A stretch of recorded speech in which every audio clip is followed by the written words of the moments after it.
Hello everybody, and welcome back to the very first video I will be posting to this channel. It is by no means recorded chronologically, this is just the first one that I've decided to post. Right now we are in a different location than normal.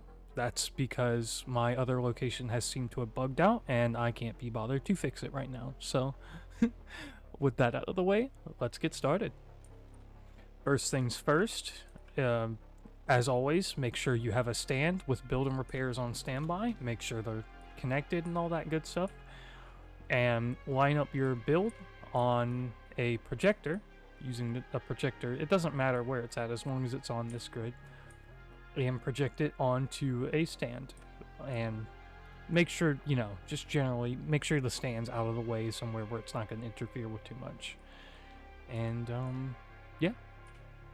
Let's get start welding. Okay, now that that's done, the next thing we are going to work on is the turret. So first things first, we're going to come down here and extend the turret rotor to negative 50 centimeters. The reason why we do this is just to ensure that nothing gets caught up at the bottom. Afterwards, we are going to place a small conveyor junction because at the bottom here, this is where all the ammo crates are going to connect and be fed through the rest of the body into that conveyor, or connector rather. Then we'll place a projector on top, and then we are going to actually turn off the build and repairs. Don't forget to do that. Then we're going to come back, access this little rotor here, go to our projectors, go to the one that's on the subgrid, you can see it highlighted here. Go to blueprints, search up your turret, which I have saved here somewhere. There it is. And just make sure it's lined up. Line it up with the little crates right there. There you go. Once it's lined up, it doesn't matter which orientation the turret's in, it can be facing any direction, it doesn't really matter, but for the sake of uniformity or whatever, we'll just have it facing forwards with the tank. Okay, now that the turret's done, the next thing we are going to work on is the commander's cupola. So first things first, we're going to take this rotor here, and we're going to extend it all the way out. Then we are going to take the commander's cupola centered and place it right on top like so. Afterwards, we're going to take a 4mm plate, 4mm slope plate, followed by a normal plate.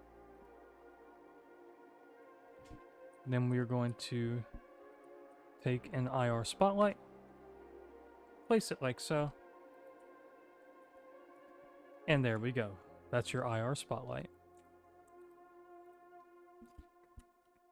Once done, we'll take this rotor and then we'll just go ahead and reduce it all the way back down to 0, as even at 0, there's still plenty of playroom there, so that way it doesn't get caught up on anything. Then we are going to take our RH 130 130mm L51 smoothbore, place it like so, followed by heavy armor half blocks in a 2x3 grid.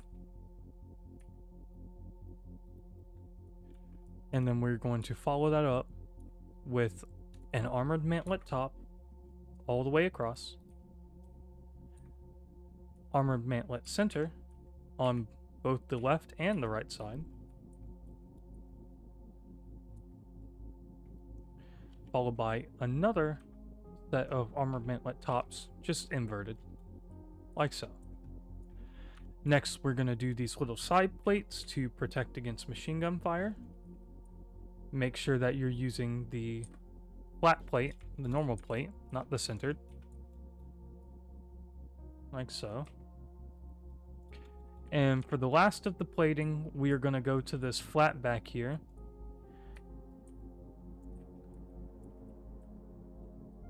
Make sure it is the minimal flat hinge base centered.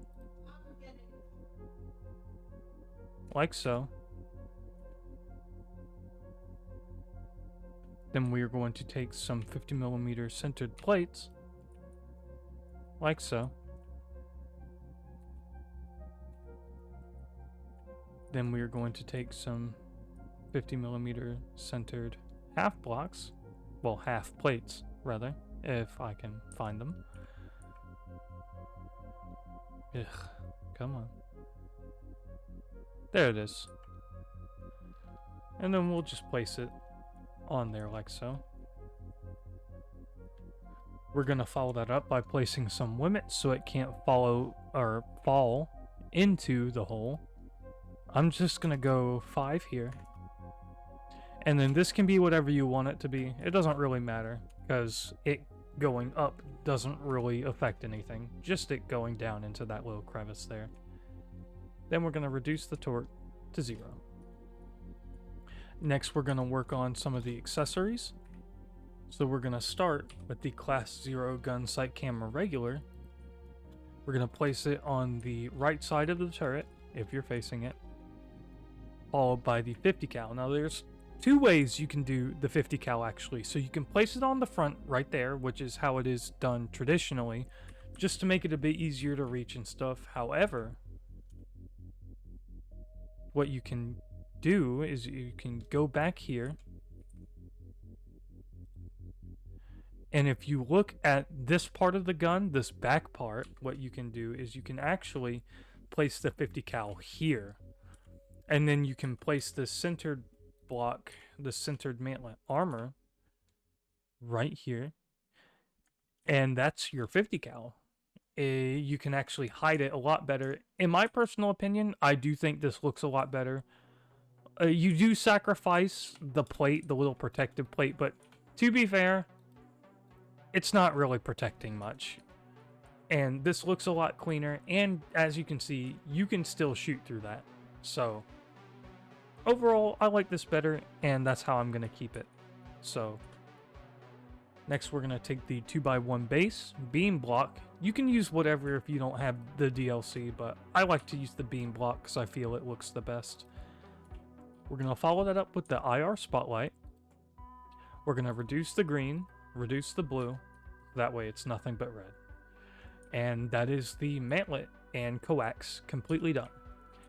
Next we are going to work on the gun itself. There's a couple of accessories it's still missing.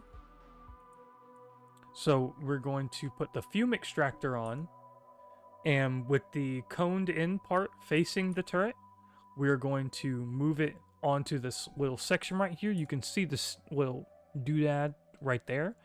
We're going to go a block behind it, rotate into place, and place it. Just like so. Then here, what this is actually the 152mm muzzle. And just as before, we're gonna go right to the edge of it actually, and place the muzzle on like so. And that's your muzzle and fume extractor. Now, the tracks can be tricky. Sometimes they load in, like right now. Sometimes they don't. If they haven't loaded in, what you can do is you can just remove the track, press R once you go into track mode, and then just place the tracks back again. Like so. And then eventually those will load back in. It's kind of tricky because sometimes they don't load back in. Sometimes they'll only load back in if you take it off the stand. I don't really understand it, but just kind of keep messing with it, and I assure you eventually the tracks will spawn. And yeah, that's the physical part of the building done. Now let's get into programming some of the blocks. Now, the reason why I have you guys print the turret and not just build it by hand, one, because it's easier, and two, because printing the turret makes sure pretty much every programmable block is already programmed and ready to go. The only thing that you should really have to program would be the simple turret and the simple, or excuse me, not simple, but MART.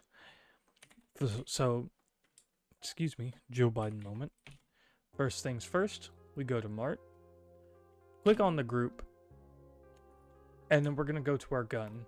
We're going to control click everything that we want to be added. So I want the main gun to be added.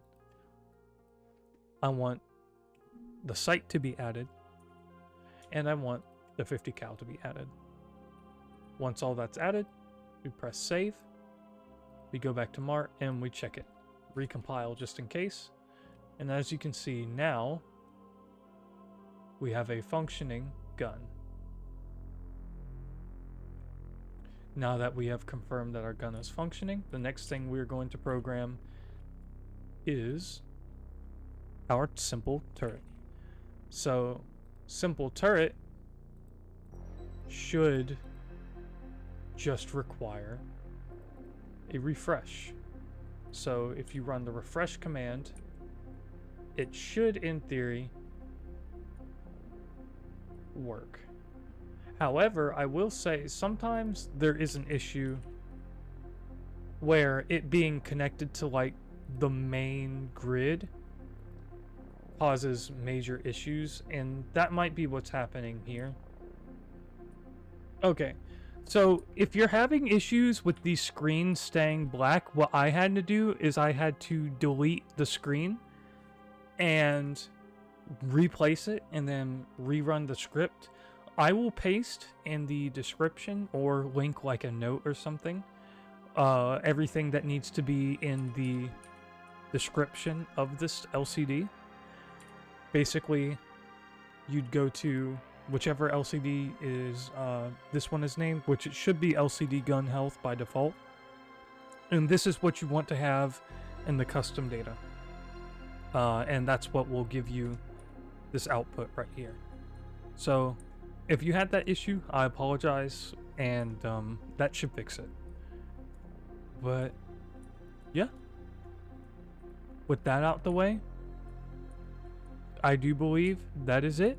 If you guys enjoyed this, if this helped you out, feel free to subscribe, like.